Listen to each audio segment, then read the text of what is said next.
لیکن ہماری نئی نسل میں تو وہ ذوق شوق ہی نظر نہیں آتا. تو پہلا سبق آج کا یہ ہے کہ حضور کی اولاد کا پیار ضروریات دین میں سے، اس کو اختیار کریں، اپنے دلوں میں پیدا کریں. خاص وارفتگی چلے اس طرح کریں 9-10 محرم کا روزہ ہی رکھ لیں کہ میں ان کی یاد میں اس عبادت میں مشغول ہو گیا ہوں، کچھ تو کریں. اور یہ بڑی برکت والا روزہ ہے. دوسری بات آپ سے یہ کرنی ہے کہ ہمیں نا نبی پاک کی اولاد کا پیار سکھایا ہی صحابہ نے. نہیں سمجھ آئی آپ کو بات کی؟ سکھایا ہی، جتنی ان کی فضیلت کی روایتیں ہیں روایت ہی صحابہ نے کی، بتائیں ہی صحابہ نے، یہ محبتیں آئیں ہی ادھر سے. ہمیں حضرت عمر نے تو سکھایا ہے حسنین کا اکرام کیسے کرنا، حضرت ابو ہریرہ نے تو سکھایا ہے، انہوں نے تو ہمیں سکھایا ہے. کچھ لوگ نا بڑا مکروہ دھندا کرتے، وہ اپنی تقریر چمکانے کے لیے مشاجرات بیان کرتے. میں آج بتاؤں گا حضور کے صحابہ کی شان کیا ہو. بھئی آپ کیا بتائیں گے؟ وہ تو اللہ نے بتا دی ہے قرآن میں، وہ تو احادیث میں آ گئی. میں بتاؤں گا اہل بیت کی عظمت کیا ہو. بھئی آپ کوئی انوکھی چیز بتائیں گے؟ وہ تو سارا کچھ قرآن مجید نے بیان کر دیا، احادیث مبارکہ میں موجود ہے. آپ ایک راوی ہیں، آپ روایت کریں، آپ بیان کریں پڑھ کے، آپ انتشار کا باعث نہ بنے، عقیدتوں کے فروغ کا باعث بنے، محبتوں کے فروغ کا باعث بنے. یہ سارا کچھ سکھایا ہی صحابہ نے. آپ کے پاس کہاں سے آیا؟ آپ کو کیسے پتا چلا کہ صحابہ حضور کی اولاد کا اکرام کرنا؟ یہ صحابہ نے بیان کیا، صحابہ سے ہی ہمیں ملا ہے، یہ صحابہ کی ہی طرز زندگی سے ہم نے سیکھا ہے. توجہ کیجئے گا بات پر. کوئی کام پڑ گیا حضرت امام حسن کو حضرت عمر فاروق سے، امیر المومنین تھے جناب عمر، تو آپ تشریف لے گئے ملاقات کے لیے حضرت فاروق اعظم کی خدمت میں. جب پہنچے نا تو دروازے کے باہر آپ کے اپنے بیٹے حضرت عبداللہ ابن عمر بھی کھڑے تھے. تو حضرت امام حسن رضی اللہ تعالیٰ عنہ جناب فاروق اعظم کے صاحبزادے سے کہنے لگے آپ یہاں کیوں کھڑے؟ تو فرمانے لگے کہ والد صاحب کے پاس نا کچھ مہمان آئے ہیں، تو کوئی میٹنگ چل رہی ہے، کچھ گورنر حضرات بیٹھے، تو مجھے انہوں نے کہا تم ذرا باہر کھڑے ہو، کوئی بات کر رہے ہیں وہ تمہیں آگے ہو. تو امام حسن فرمانے لگے ٹھیک ہے میں ابھی ظہر کے وقت مسجد میں مل لوں گا، مجھے کوئی کام تھا. تو حضرت عبداللہ فرمانے لگے نہیں آپ چلے جائیں، آپ تو حضور کے شہزادے. انہوں نے کہا نہیں وہ مصروف ہیں. انہوں نے کہا بھی، لیکن امام حسن واپس تشریف لے گئے. جب جناب عمر فارغ ہوئے تو حضرت عبداللہ ابن عمر نے بتایا کہ امام حسن آئے تھے. حضرت فاروق اعظم فرمانے لگے روکا کیوں نہیں، مجھے بلایا کیوں؟ عرض کی حضور میں نے ان سے کہا تھا، عرض کیا تھا، پر وہ چلے گئے. حضرت فاروق اعظم نہ گھر گئے نہ مسجد گئے، سیدھے امام حسن کے گھر گئے. دروازے پہ دستک دی، سیدنا امام حسن تشریف لائے. شہزادے آپ آئے تھے تو ملے بغیر آ گئے. کہا آپ مصروف تھے، میں نے کہا مسجد میں مل لوں گا. تو جناب عمر جذباتی ہو گئے، کہا آپ کو ملنا چاہیے، حضور آپ کے شہزادے بھی باہر کھڑے تھے. فرمایا میرا اور آپ میرے بیٹے کا اور آپ کا کیا مقابلہ؟ کیا اس کی ماں کا نام فاطمہ ہے؟ کیا اس کی نانی کا نام ختیجہ ہے؟ کیا اس کے نانا کا نام محمد عربی ہے؟ ہمیں سکھایا ہی صحابہ نے. تم کہاں سے لے آئے ہو بات؟ ان کا اختلاف تھا. قربان جائے. پھر حضرت عمر اور جذباتی ہوئے، سر سے امامہ اتار لیا، کہنے لگے شہزادے عمر کے سر پر یہ جو عزت کے بال ہیں یہ آپ کے نانا کے اگائے ہوئے. تو میرے عزیزوں یہ محبتیں، یہ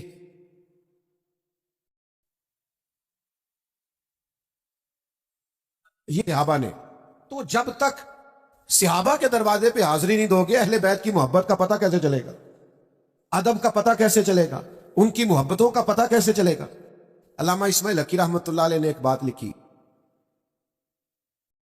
فرماتے ایک دن حضور علیہ السلام تشریف فرما تھے، تو جس کمرے میں حضور جلوہ فراز تھے نا وہاں جگہ کچھ کم تھی، اور صحابہ بالکل حضور کے مقدس قدموں میں آ کے بیٹھے ہوئے تھے، اور باہر بھی جہاں تک جگہ تھی کونوں میں دیواروں سے لگ لگ کے صحابہ بیٹھے تھے. اچانک ایسا ہوا کہ مولا علی شیر خدا تشریف لے آئے. ہر صحابی چاہ رہا تھا میں اٹھ کے مولا کائنات کو جگا دوں، کیونکہ سب جانتے تھے علی کی محبت ایمان ہے، ان کا بغض نفاق ہے. ہر ایک چاہ رہا تھا میں اٹھوں، اپنی جگہ چھوڑوں، گنجائش بناؤں اور شیر خدا کو بٹھا دوں. قربان جائیے سارے ہی چاہ رہے تھے، پر پتہ ہے سب سے پہلے کون اٹھے؟ جو نبیوں کے بعد سب سے بڑا درجہ رکھتے ہیں. افضل البشر بعد الانبیاء بالتحقیق حضرت ابو بکر صدیق. جناب صدیق اکبر سب سے پہلے اٹھے، اپنی جگہ خالی کی، مولا علی کا بازو تھاما، اپنی جگہ پہ بٹھایا. اب صحابہ کا مجمع ہے، حضور جلوہ فراز ہے، کوئی تبصرہ کر ہی نہیں سکتا. حضور خود ہی بولے، فرمایا دیکھا تم نے میرے ابو بکر نے کیا کیا؟ دیکھا تم نے یا رسول اللہ؟ دیکھا. حضور فرمانے لگے کوئی عزت والا ہی کسی کی عزت کو پہچانا کرتا، صاحب عزت ہی کسی کو عزت دیتا. عزیزو یہ تو ہمیں ان لوگوں نے سکھایا ہے. اس لیے وہ بعض لوگ ایسے ہیں کہ ان پر اب غصہ نہیں آتا، اب تو ترس آتا ہے کہ یار تم کیا دھندا کر رہے ہو تقریر چمکانے کے لیے. ان لوگوں کے مابین تم اختلاف بیان کرتے ہو جن کے بارے میں قرآن نے کہہ دیا اشداء علی الکفار رحماء بینہم، یہ کافروں پہ سخت ہیں، آپس میں تو بڑے رحم دل ہیں. جن کو قرآن مجید کہہ رہے رحم دل ہیں، نس آ گئی. تم مزید کوئی نیا عنوان کیا بیان کرتے ہو؟ تو بھائیو ایک تو یہ کہ ان سے احترام کریں، اور دوسرا یہ کہ سمجھیں ان کی محبت اور عقیدت ہمیں کس نے سکھائی. تیسری بات، بہت مشکل نہیں ہے فلسفہ کربلا سمجھنا، کیونکہ لوگ پیغام امام حسین پر عمل نہیں کرنا چاہتے، اس لیے کہتے ہیں بڑا مشکل ہے، بڑا مشکل ہے. وہ ہمارے بعض صوفی ایسے ہیں درویش، کہتے معرفت نو سمجھنا سارے دے بس دی گل نہیں، تاکہ کوئی بندہ اس پینڈے پوے ہی نہ. وہ اللہ کے بندے، یہ معرفت کیا ہے؟ سادہ سا اخلاق ہنسنا ہے، باطن کو سنوارنا ہے، اخلاص پیدا کرنا ہے، عاجزی پیدا کرنا، یہی ہے سارا. آپ کیا سکھانا چاہتے ہیں؟ مثلا صرف آپ بھگا رہے ہیں لوگوں کو. اور انوکھے انوکھے لوگ، یعنی بعض اوقات نا ہنسی آتی ہے، بیچارہ ایک دن بھی کسی ادارے میں نہیں گیا، کسی استاد کے پاس نہیں بیٹھا، کچھ پتہ نہیں، اور وہ کیا کہہ رہا ہے کہ مولویوں کی پتا معرفت کی ہوگی. میں کہ جڑی تیرے کو لے واقعی کسی نہیں پتا. بانج علموں جو کرے فقیری وہ کافر مرے دیوانہ ہو. وہ جو تو کہہ رہا ہے نا واقعی وہ نہیں پتا، تو سچ ہے. تو عجیب لوگ ہیں، اور جناب وہ لوگ بڑے حیران ہوتے ہیں کہ بڑی حیرت انگیز بات کر رہا ہے. تو سمجھ لینا ہے، آپ نے غور کرنا ہے کہ واقع کربلا واضح ہے. امام حسین رضی اللہ تعالیٰ عنہ کا مقصد واضح.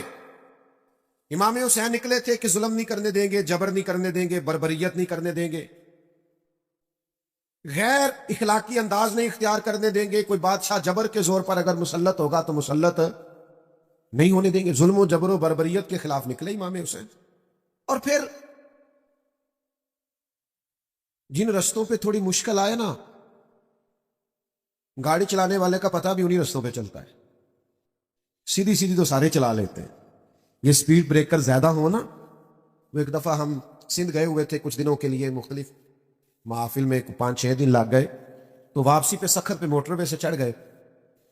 تو میں نے اپنے گاڑی چلانے والے دوست سے کہا لو اب لاہور تک آسان ہے. تو کہنے لگا حضرت صاحب ہے مشکل جی. میں کہ کیوں؟ کہنے لگا تو نیند آن لگ پی سیدھی سیدھی جو ہوئی. وہ جڑا اچانک چنچی والا سامنے ہوتا ہے نا، بندہ ذرا جاگتا رہتا ہے. اچانک سپیڈ بریکر آتا ہے تو آنکھیں کھلی رہتی، جس میں شک ہوتا ہے نا کہ انہیں تو اشارہ بھی نہیں لانا، تو بندہ ذرا احتیاط سے چلاتا ہے. لیکن یہ بالکل ہی سیدھی سیدھی ہے، تو اس میں کیا ہوتا ہے؟ نیند آنے لگتی. لقد خلقنا الانسان فی کبد. اللہ کہتا ہے میں نے انسان کو مشقت میں پیدا کیا. تیری زندگی کا حسن ہی یہ ہے کہ تم مشقت کرے، تو کام کرے. میں نے پہلے بھی اسی مقام پہ کہا تھا، مجھے یاد ہے، پھر کہتا ہوں، جتنا بندہ بڑا ہوتا ہے اس کا دکھ بھی اتنا بڑا ہوتا ہے، اس کا زخم بھی اتنا گہرا ہوتا ہے. آپ کا خیال ہوتا ہے فلاں بڑا پاپولر ہے، بڑا مشہور ہے، بڑا آدمی ہے، کہ تو کبھی آپ اس سے ملے، یہ اس کے پاس بیٹھے، آپ کو پتہ چلے کہ جتنا انسان بڑا ہوتا ہے اس کی تکلیفیں بھی اتنی بڑی ہوتی ہیں، اس کے زخم بھی اتنے بڑے ہوتے ہیں. اور زخم پہ زخم کھا کے جی، خونے جگر کے گھونٹ پی، آہ نہ کر لبوں کو سی، یہ عشق ہے کوئی دل لگی نہیں. یہ مشکل کام ہے. آپ کو اس سے گزرنا ہے، اور اس مشقت کو جھیلنا ہے، اور یہ جبر سہنا ہے. امام علی مقام نکلے ظلم کے خلاف، تو پھر وہ سارے کام انہوں نے سہے، پردیس بھی کاٹا، بچوں کی بھوک بھی دیکھی. 4 چیزیں امام حسین نے ہمیں سکھائی ہیں کربلا میں. ویسے تو بڑا کچھ سکھایا ہے آج کی بزم کے لیے. سب سے پہلے امام حسین نے ہمیں سکھایا ہے کہ جو چیز جیتا کرتی ہے وہ صبر ہے. جس چیز میں اللہ کی مدد شامل ہوتی ہے وہ صبر ہے. صبر ایک بہت بڑی تدبیر کا نام ہے. صبر بہت بڑی طاقت ہے. جو آپ کی ساری باتیں سن کے تلک چپ کر گیا ہے نا، اس کے صبر سے ڈرو۔ جو بہو پورے خاندان کا جبر سہ کے صبر کرتی ہے، اس کے صبر سے ڈرو۔ جس کا فیکٹری کا آنر اور مالک اپنے مزدوروں پر ظلم کرتا ہے، جبر کرتا ہے اور ان کی توہین معاذ اللہ کرتا ہے، وہ ان کے صبر سے ڈرے۔ کیوں؟ اس لیے کہ صبر والا بڑا طاقتور ہوتا ہے۔ کیوں؟ کہ ان اللہ مع الصابرین، صبر کرنے والوں کے ساتھ اللہ۔ میدان کربلا میں کیا جنگ تھی؟ ہزاروں کے لشکر سے 72 لوگوں نے لڑنا تھا۔ اس جنگ، وہ جنگ تلواروں کی تلواروں سے نہیں تھی، نیزوں کی نیزوں سے نہیں تھی۔ کربلا میں ظلم کی جنگ صبر کے ساتھ تھی، جبر کی جنگ صبر کے ساتھ تھی۔ صبر جیت گیا اور ظلم ہار گیا۔ وہ جو جیت گئے وہ حسین ہے، اور جو 4 سال حکومت کر کے ہار گیا وہ یزید ہے۔ تو عزیز، صبر اپنی زندگی میں پیدا کریں، حوصلہ۔ ہمارے اندر نا بڑی بے صبری آ گئی ہے، منٹ منٹ پہ تلخ ہوتے، لڑائیاں ہیں، جھگڑے، حوصلہ نہیں، برداشت نہیں، قوت نہیں۔ دل بڑا کرو، ظرف بڑا کرو، صبر پیدا کریں، آپ کو محسوس ہوگا کہ آپ طاقتور ہوتے جا رہے ہیں۔ دوسری بات ہمیں امام حسین نے کربلا میں سکھائی ہے استقامت۔ مجھے ایک بچہ کہنے لگا کہ میں بڑے کام کرنا، کوئی بھی توڑ نہیں چڑھتا۔ میں کیا تو بڑے رہن دے، کوئی ایک ہی کام کر، لیکن استقامت سے کر۔ پتھر بھی کہیں پڑا رہ جائے نا مستقل، تو اس میں مٹی چڑھتی رہتی ہے، وہ طاقتور ہو جاتا ہے، وزنی ہو جاتا ہے۔ ایک قطرہ بھی، ایک قطرہ ٹوٹی سے گرے نا، نل کبھی لیک ہو جائے، قطرہ گرے تو نیچے پتھر بھی ہو نا، گرے ذرا مستقل، اس میں بھی سوراخ کر دیتا۔ حالانکہ پانی سے پتھروں میں سوراخ، لیکن سوراخ کیوں ہو گیا؟ کہ وہ مستقل گرا۔ آپ کوئی کام مستقل کریں گے تو فتح یاب ہو جائے گی، لیکن ہم کیا کرتے ہیں؟ صبح ارادہ اور ہے اور دوپہر کو پروگرام اور ہے اور شام کو بالکل ہی اور ہے، تو پھر کوئی کام نہیں ہوتا۔ مستقل آپ کام کریں، مستقل بنیادوں پہ۔ چیزیں آئیں گی، آپ کو کمزور کریں گی، کبھی اولاد، کبھی مال، کبھی وطن، لیکن امام حسین سے سیکھو نا۔ امام علی مقام ایک جگہ بھی کمزور نہیں پڑے۔ سیدنا امام حسین رضی اللہ تعالیٰ عنہ اتنے طاقتور رہے، سیدنا امام حسین رضی اللہ تعالیٰ عنہ اتنے طاقتور رہے کہ انہیں اپنے پیاروں کی میتیں بھی اٹھا کے لانی پڑی، تو پھر بھی وہ استقامت کے ساتھ کھڑے رہے۔ کہیں کھڑے تو ہوں، ضروری نہیں ہے حالات ہمیشہ آپ کے مطابق ہی ہوں، حالات اوپر نیچے ہوتے رہتے۔ وہ ایک بزرگ تھے تو ان پر کسی نے کوئی الزام لگا دیا، الزام جھوٹا تھا، تو پیار کرنے والوں نے پتھر مارنے شروع کر دی۔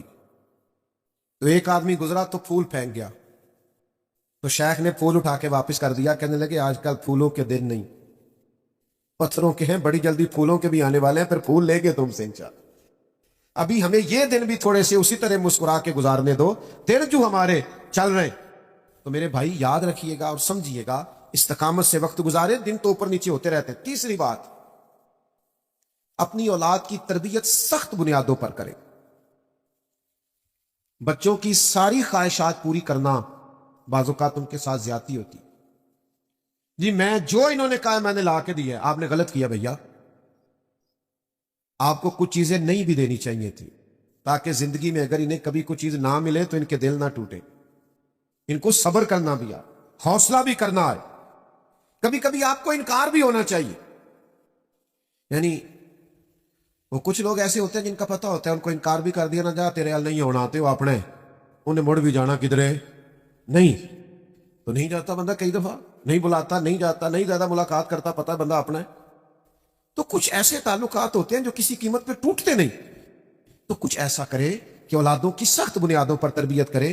دیکھیں نا، حضور سید عالم صلی اللہ علیہ وسلم نے تربیت کی ہے اپنی اولاد کی، تو کن بنیادوں پہ سرور کائنات نے تربیت کی؟ حضور سید عالم علیہ السلام نے اس بنیاد پر تربیت کی کہ اللہ سے دعا مانگی، اے اللہ ایک وقت روٹی دینا اور ایک وقت فاقہ دینا، فاقے رہے، ہفتہ ہفتہ فاقے رہے سیدہ پاک کے گھر میں۔ کائنات کے سب سے عظیم شہزادے تو یہ تھے نا، تو یہ فاقے سے رہنا اور مشقت سے رہنا، حضرت علی رضی اللہ تعالیٰ عنہ خود اپنے بچوں کی تربیت کرتے تھے۔ ہمارے گلی میں لڑائی ہو جائے نا اور کسی پر ظلم بھی ہو رہا تو ہم اپنے بچے سے کہتے ہیں بیٹا تو نہیں باہر جانا، ساڑی نہیں لڑائی۔ لیکن جب بلوانیوں نے امام حضرت عثمان غنی رضی اللہ تعالیٰ عنہ پہ حملہ کیا تو مولا علی خود تلواریں دے کے دونوں شہزادوں کو